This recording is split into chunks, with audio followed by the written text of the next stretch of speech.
మన భారతదేశం సొసైటీకి 3 శత్రువులు. 1 పేదరికం, 2 విద్య, 3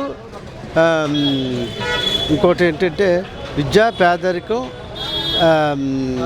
ఆరోగ్యం. ఈ 3 ఎవరైతే బయటికి తీస్తారో ప్రజల నుంచి వాళ్ళు నిజమైన నాయకుడు. దేశంకి వీళ్ళే కావాలి.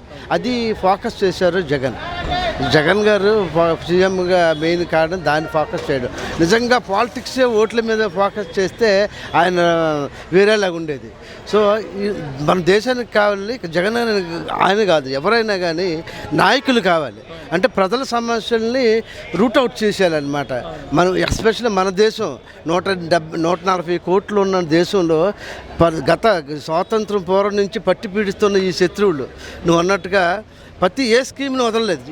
విద్యకు కావాల్సినవి, తర్వాత ఆరోగ్యానికి కావాల్సినవి, తర్వాత ఈ 3 కూడా ఫోకస్ ఎవరైతే చేశారో వాళ్ళే నేకుడు ఎవరైనా కానీ ఆయన నిజంగా ఉంటారు.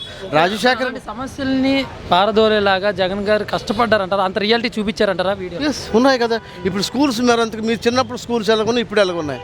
ఒకప్పుడు ప్రైవేట్ స్కూల్స్ అలా చూడడానికి భయపడేవారు. ఇప్పుడు దర్జాగా కోట్లు వేసుకొని చక్కగా ఆ పిల్లలు లండన్లో కూడా చదివేస్తున్నారు అనమాట. అలా కొంతమంది నచ్చగా రిలీజ్ డేట్ కూడా ఆపారు కదా.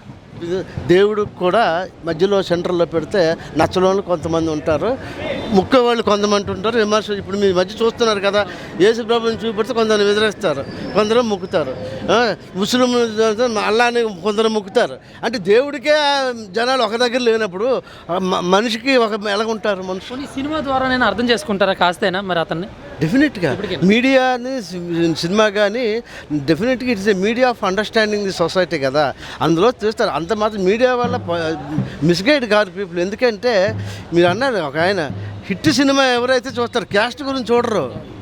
ఆయన మంచి డైలాగ్ చెప్పారు, ఎవరు యాక్ట్ చేశారా ఎవరైతే చూడరు, హిట్ ఎవరు వచ్చిందని చూస్తారు. ఇప్పుడు ఎక్కువ జనాలు క్యాస్ట్ని బట్టి ఓట్లు పడతాయా లేకపోతే ఈ కమ్యూనిటీ పాలిటిక్స్ వాళ్ళు బోల్డ్ అని చేసుకుంటారు గెలడానికి. అది గెలిపే మార్గం, ఎందుకంటే అదే సోర్స్ ఉంది అంచేత. కానీ ప్రజల్లో గుండెల్లో ఏముంది, మాకు ఏం చేస్తాడు జగన్ గారు. ఇప్పుడు చూడండి, అంటే జగన్ గారు నేను పొగడ్డం కాదు కానీ ఎవరైనా కానీ ఏ ప్రజల్ని మన భారతీయులు ఆ సమస్యలు ఎవరైతే అప్పుడే నాయకుడు వస్తాడు, అది ఎప్పుడు ఉంటాడు ఆ నాయకుల గుండెల్లో.